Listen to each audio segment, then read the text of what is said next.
So this video is going to look at something called virtual images in plane mirrors. We're going to look at what image we actually see within the mirror, which is going to be called a virtual image. Before we explore that, we're going to look at just a brief review of why we see what we do. So we know if we have an object in front of the mirror, which is this, the light's coming off that object, going into the mirror, or touching the mirror and reflecting off or bouncing off, and it will go into our eye, hit our eye. That's why we see the images that we do. So in each case, the rays going off, I draw one single ray. We know it's not just one single ray, but to draw a ray diagram, you take one ray, go in, and the angle of reflection should be the same as the angle of incidence, and that's where it would meet the eye. So these may not be perfect because I didn't measure them out completely, but you get the idea. Angle of incidence equals angle of reflection. So that means light must follow the law of reflection. And it explains how, the law of reflection explains how light will hit the mirror and reflect off a plane mirror. What I want you to do now is just pause the video and draw this diagram in the space provided so that it gives you a reminder as to how to draw a ray diagram to show why we're seeing what we do in a mirror, in a plane mirror. So now that you've finished your drawing, when we look at the image in a plane mirror, the image appears to be behind the mirror. So when we look at ourselves in a mirror, it looks like we're actually behind the mirror, not right close up, but right behind the mirror.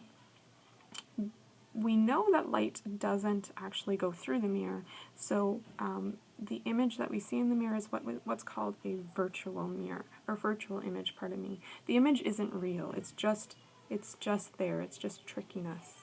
So light and mirrors can trick us, and that's why in magic tricks they use mirrors a lot, because it plays tricks on us and it makes us think that stuff's happening rather than that it's actually not. So we can predict where the image is going to be in the mirror based on rules that the light has to follow. So we know the law of reflection says that angle of incidence has to equal the angle of reflection. That's a rule that the light has to follow. Well, there's another rule that it has to follow. In a plane mirror, the image is going to be behind the mirror as far as it is as close to the mirror. So the distance it is away in front of the mirror is the same distance behind the mirror. So I'm just going to estimate.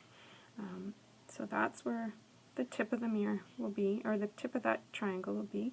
I come down, and again, there's my image. How do I know that? Well, I'd have to measure this out and see the distance. So it's about 5.5 centimeters from the front of the mirror to the mirror, and hopefully this is about 5.5 centimeters, 5.5 centimeters from the back of the mirror to the image.